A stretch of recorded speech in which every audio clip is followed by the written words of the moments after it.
Hey everybody, welcome to another episode of Andrew's Life. This is going to be a video of downtown Birmingham, Alabama. Now on this video, I'm just going to give you some basic information and a little bit of history of Birmingham, Alabama.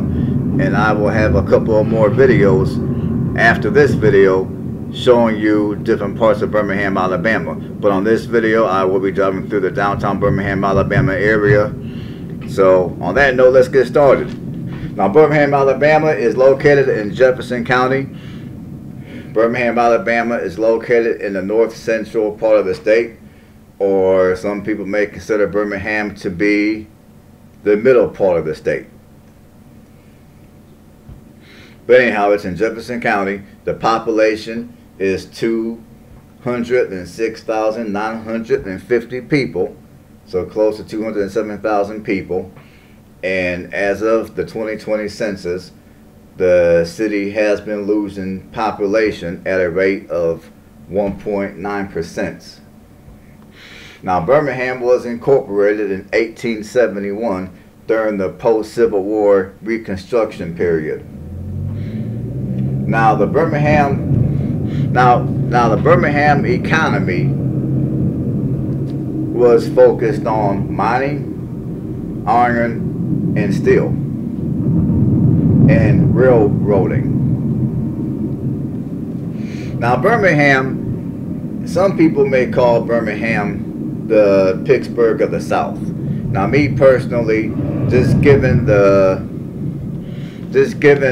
fact that the greater Birmingham area is relatively hilly, I would say Birmingham is more like a Cincinnati, Ohio, because if you've never been to Ohio or you've never been to Cincinnati, if you take a trip to Cincinnati, Ohio, the city of Cincinnati in itself, and also the greater Cincinnati area, that section of southwest Ohio is relatively hilly. So is the greater Birmingham area. So me personally, Birmingham reminds me a lot of Cincinnati. Now, of course, Birmingham used to be a old industrial city, and in more recent years, there has been some industrial jobs returning back to the Birmingham area, just like there's been some industrial jobs returning back to many other parts of the Midwest. So Birmingham is going to be Alabama's industrial city, or industrial area, if you will.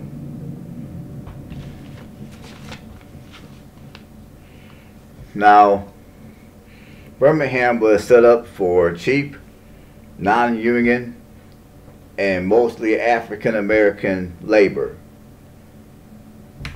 So, during the earlier days of the industrial era, a lot of your cities in the Midwest and the Northeast, mainly,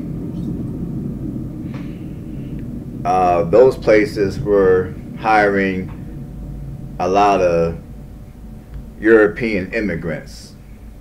And during those days, African Americans were unable to get a job working for those factories. Now, a little later in time, and I'm still discussing the earlier part of the industrial era, but a lot of your factories and plants up north began to unionize.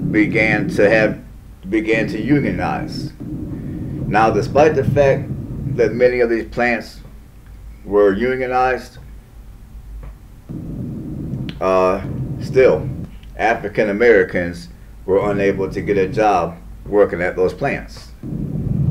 The unions, for lack of better terms, the unions back in the earlier days of the industrial era contributed to keeping African Americans from getting jobs at those plants.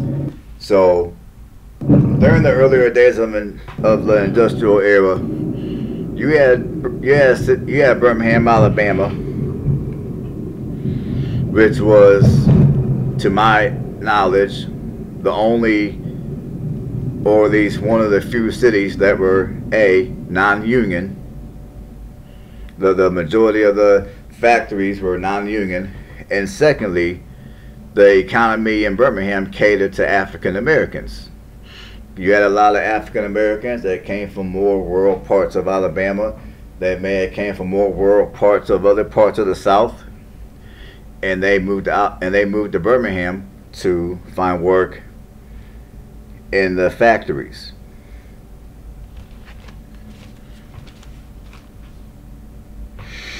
Now, due to the pace of growth from 1881 to 1920, I mean, when I say growth, I'm talking about the amount of people that were moving to Birmingham, and also the amount of revenue that the city of Birmingham was generating. Due to that growth, Birmingham earned the nickname of Magic City.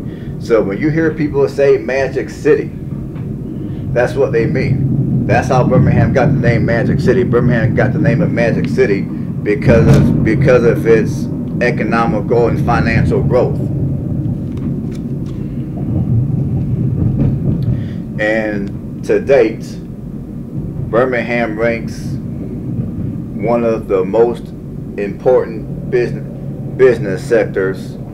I mean, let me start over. Birmingham ranks as one of the most important business centers of the Southeast, and has the largest banking centers in the United States.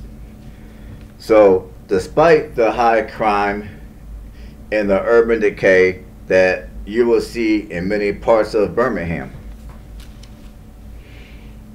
Birmingham plays a significant role when it comes to the financial industry.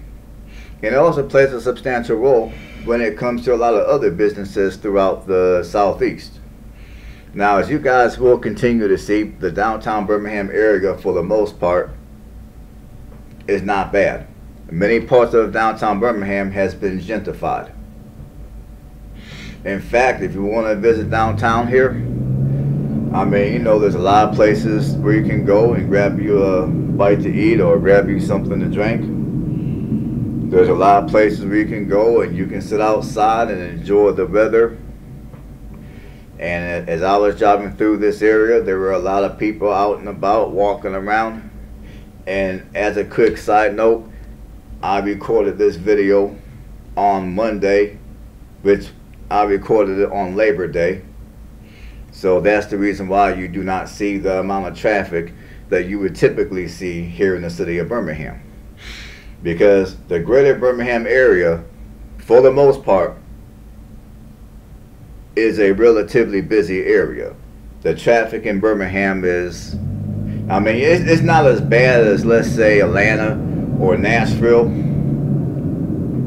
But if you visit the Birmingham area, whether it be Birmingham proper or just the general Birmingham metropolis area, Birmingham does have a considerable amount of traffic.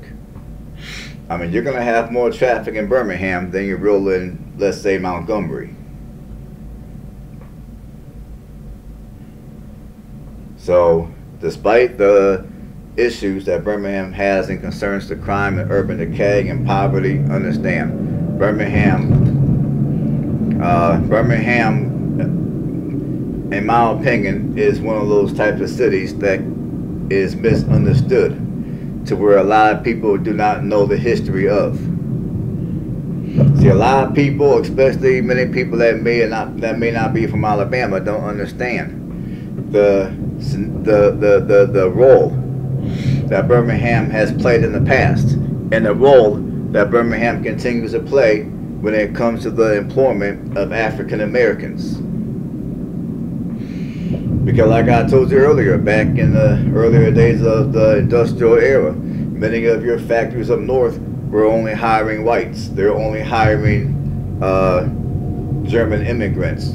They weren't hiring African Americans. Many of your African Americans had to come to places like here in Birmingham to find work.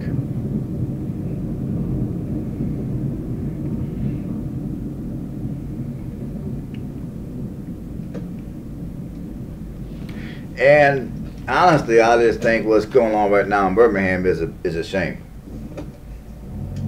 Because I think with Birmingham, I think if Birmingham gets her act together and more things in the city starts to happen and go the right direction, in my opinion, I think Birmingham can be better than Atlanta. But that's my opinion. Now, me personally, if I was living in Birmingham, I wouldn't want Birmingham to become another Atlanta. I'd rather have Birmingham stay a industrial hub. But that's my opinion.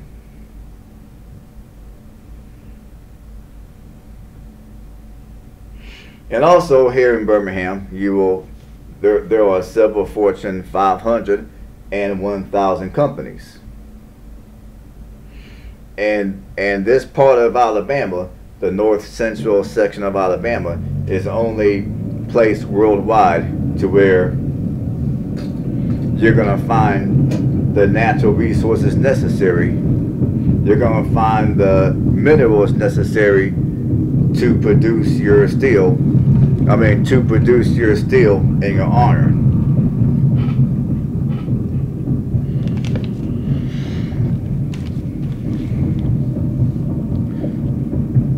And Birmingham is also the home of the University of Alabama, which there's a whole ton of programs and courses that you can take at that university, depending on what direction in life that you want to travel.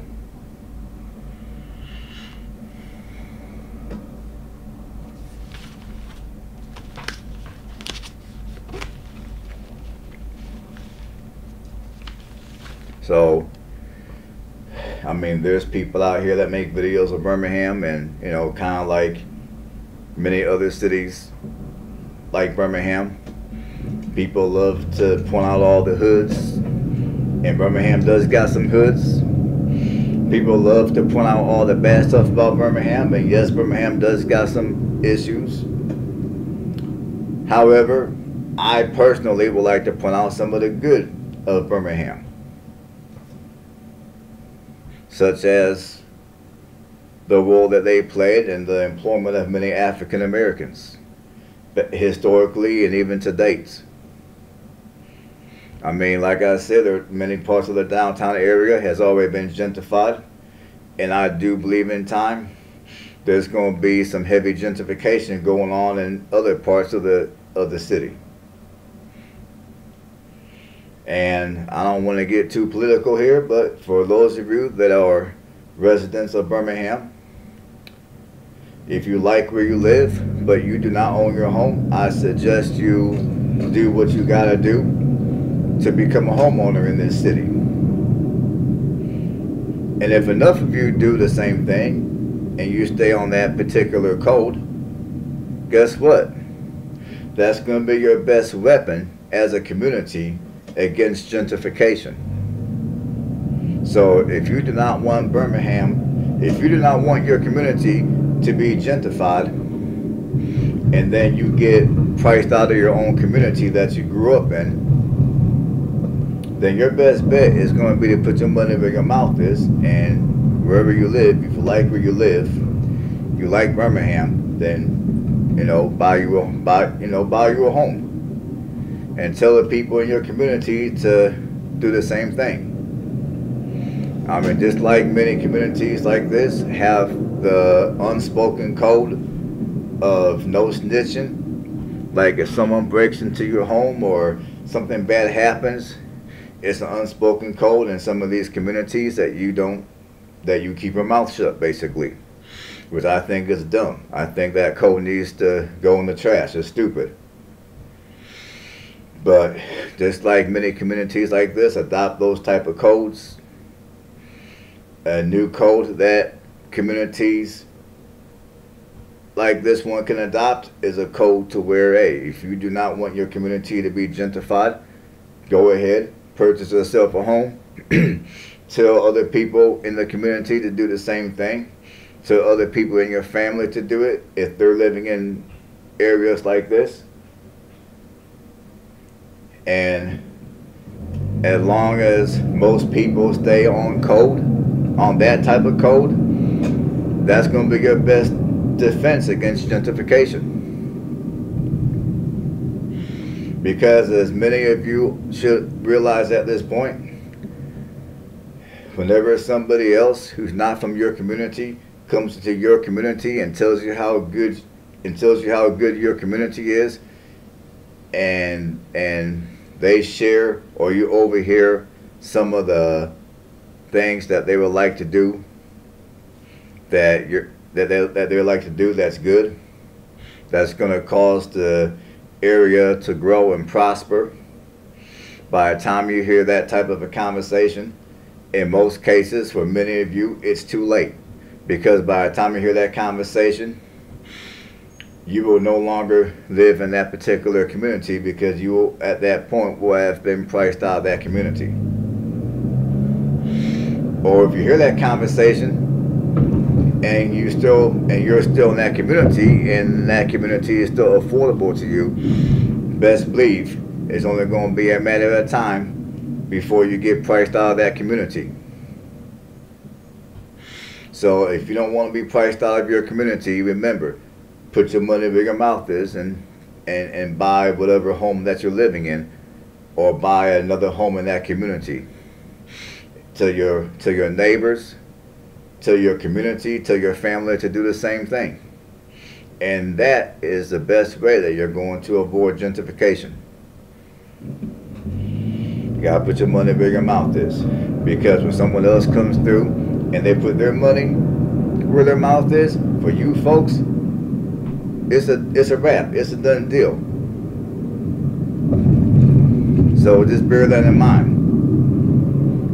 So for those of you that like living where you live, I mean, this message doesn't just go for people that are here in Birmingham, but it also goes for people that are anywhere else in the country. I don't care where you live. Metropolis area, small town, I don't care. If you like where you live, put your money where your mouth is and buy your home in that area. Because that's going to be your #1 defense against being priced out of your community.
And another good thing about Birmingham, and I mean, just in case for whatever reason for those of you that are looking for a place to move, and maybe you're wanting to move to a major city and you want to move somewhere down south, I mean, Birmingham at this point is going to be one of the most affordable cities in the South that you can move to where there still will be a functioning economy. Now the infrastructure here can take some improvement, but compared to, let's say, Jackson, Mississippi, when it comes to the economy and when it comes to infrastructure, Birmingham is going to be a better choice. Now, like I told you before, the crime here in the city of Birmingham is way higher than it should be. It's way higher than what I would like it. But if that doesn't bother you, then, you know, come down here to Birmingham and check it out. And, you know, you're only a couple hours away from Huntsville, which at this point is the biggest and fastest growing city in the state of Alabama. You're only a couple hours from Montgomery, and you're not too far from Memphis, Tennessee. You're only a few hours away from Nashville. So there's a lot of other cities that you can go and visit if you're looking to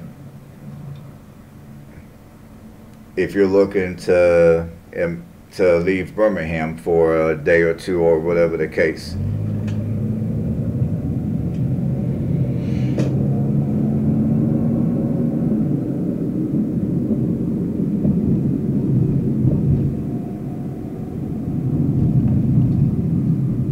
But you definitely got a nice little downtown area here. In fact, downtown Birmingham is a good size. I mean, Birmingham's got a very good, decent downtown, like I said before.